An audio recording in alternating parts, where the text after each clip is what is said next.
Hey guys, thanks for tuning in to another video here at the Armory. So today I am going to show you guys how to do proper drawing techniques when you guys are practicing for dry fire and for when you guys are going to the shooting range.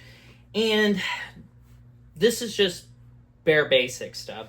You'll have to kind of sift out what makes what technique works better for you. But the best thing that I can show you guys is this. So, before we go any further, just want to show you guys something real quick. What I'm using right here is my Beretta 92 FS. It has been safety checked and cleared.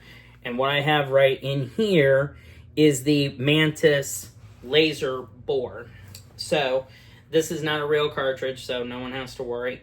I'm not going to show you guys where I'm going to be shooting because that's not really the important thing. The laser bore is more for me so I can be able to, lead my eyes somewhere so I can actually pick a spot on the wall. Like the picture that I have right here, I'm going to aim at a certain spot. So, let's go through all the processes and the steps that we have done. So, we have budgeted the firearm, we've purchased the firearm, you've purchased the holster, and now you're ready to take the next step in concealed carrying. So now you need to learn how to get good with drawing the firearm from your holster. Now, I'm just going to go out and just put this out on the video. I'm a little bit more on the huskier side. So a lot of people who know me will have known and see the videos that, yeah, this guy's a little on the heavier side. But again, how I conceal carry is inside the waistband with my VersaCarry holsters. Really good holsters. I highly recommend them. And I only conceal carry about like 2 or 3 specific guns. And for the 92 right here, I just have a cheap Walmart holster. I don't really conceal carry this gun too much. This is more of like when me and my wife, when we're going out, just walking around on the bike trail or something, and I need to have something on me in case we run into like, an animal or something like that. So I just have a cheap holster for it, but this will serve the purpose just fine. So what I've got on is just your basic t-shirt, and a overshirt. This is how I always conceal carry. Whenever I have an overshirt on me, that is a pretty good sign that, hey, this guy, since I'm a little on the huskier side, I don't generally tuck my shirt into my pants. So I just kind of leave that alone. But either way, so what I'm going to show you guys is proper drawing techniques on how you should reach for your firearm, pull it out, get it into action, and then pull the trigger.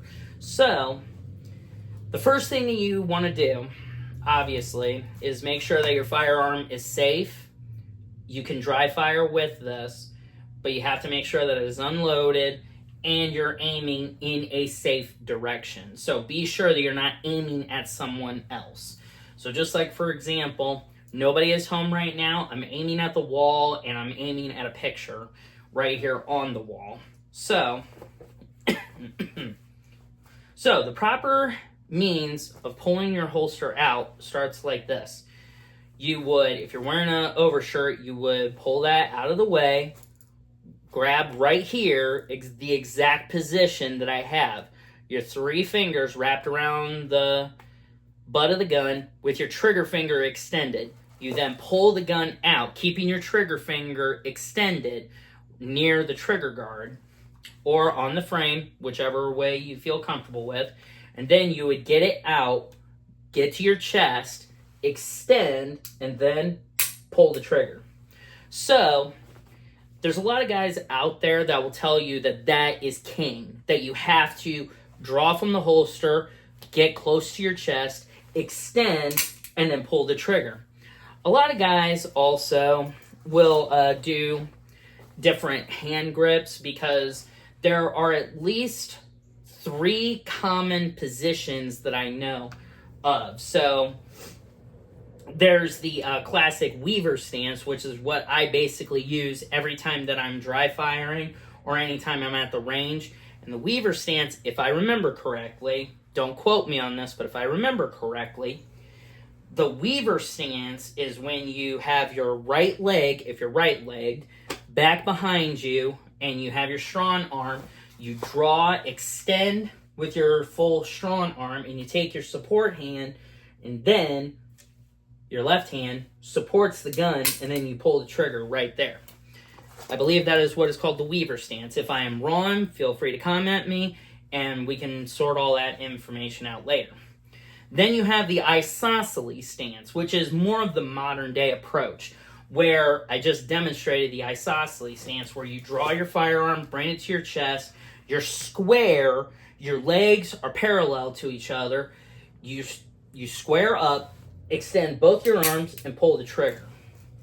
And then, now there's actually a much more modern day hand grip on how to do the gun, and I haven't tested this, but it feels pretty awkward. So, what the new modern day hand grip is, and I'll have to get close to show you this, is that you have the gun right here.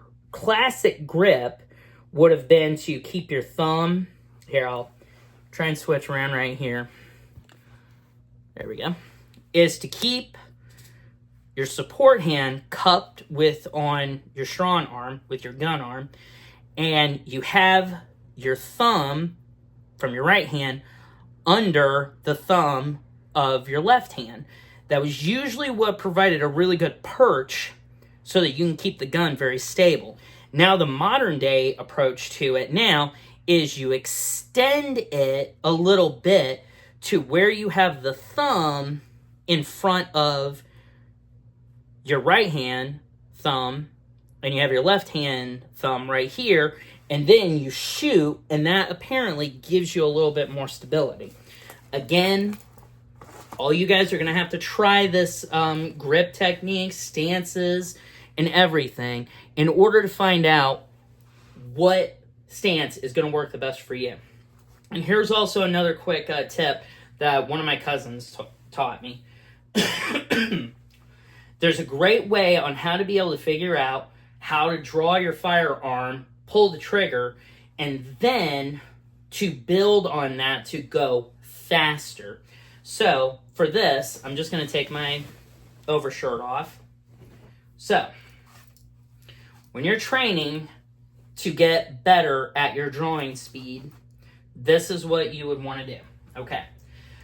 So when you pull the gun out, you're going to count how many seconds it takes for you to pull the gun out, get it into position, and then pull the trigger and go from there. So, I'll demonstrate the motion while going slowly, but also while counting. So, here we go. 1 Mississippi, 2 Mississippi, 3 Mississippi. So, it relatively took 3 seconds right there, maybe 3 1/4, 3 1/2. But again, that's a pretty good indicator of being able to say, okay, do those motions really at a nominal pace where you can do everything and count the motions and get to where you can do it in a reasonable amount of time. So here, one more time, I'll show you. 1 Mississippi, 2 Mississippi, 3 Mississippi. So again, 3 seconds. And then what you do with that information is now you try and do it faster. So, again, I'll demonstrate. 1 Mississippi, 2 Mississippi. So right there, took me relatively about 2 seconds, maybe 2 1/4. You know, it's all a give and take. But you're going to get faster the more you put time and energy into it. So again, I'll demonstrate it again. 1 Mississippi, 2 Mississippi. Again, 2 seconds. But again, I'm not going as fast as I can. And I'm not trying to show off here, guys. I'm trying to give you a baseline to be able to say, okay, if it takes me 4 seconds to get the gun out in a fluid motion, so 1 Mississippi, 2 Mississippi, 3 Mississippi, 4 Mississippi, then it gives you a baseline to be able to say, okay, if it took me 4 seconds, let's see if I can do it in 3 seconds. So here, then you do like this. 1 Mississippi, 2 Mississippi, 3 Mississippi. So then you just build from there, and then you just eventually get so fluent in the motion to where it could literally just take you 1 second to do it. 1 Mississippi. So like that. 1 Mississippi. And then you'll just get, you know, quick with it. It's just all muscle memory and how much you put time and practice into what you're doing. 1 Mississippi. But also, you got to remember, shot placement is very important. So, I kind of was a little off in like several places, but that's just because of my trigger control.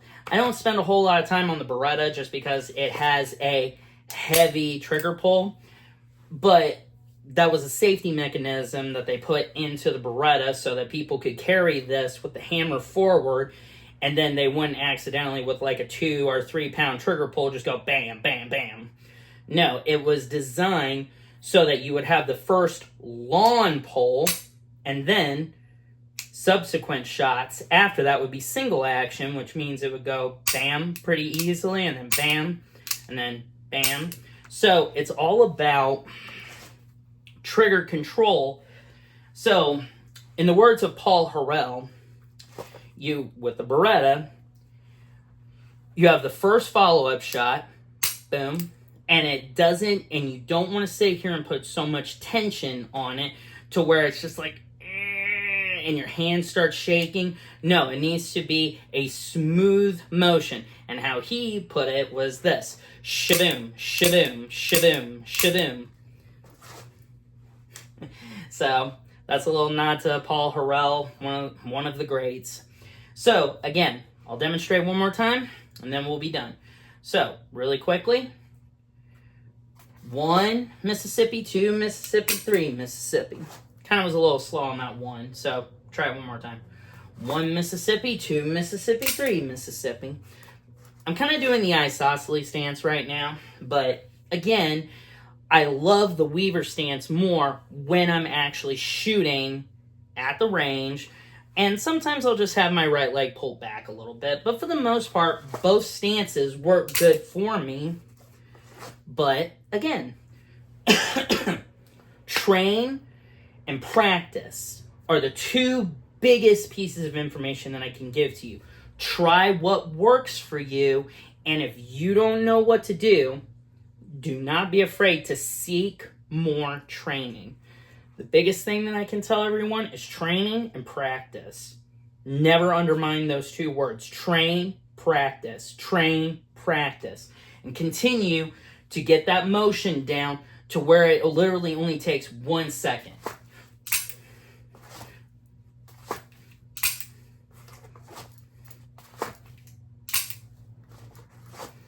So again, thank you guys for watching this video. I hope it was informative, and I hope it helps you out in your pistol training as time goes on. Be on the lookout for more content later on. Hopefully we're going to be doing some shooting videos here pretty soon. Thank you guys for watching. Thanks for tuning in to the Armory. And remember, shoot straight and shoot safe. Have a good day.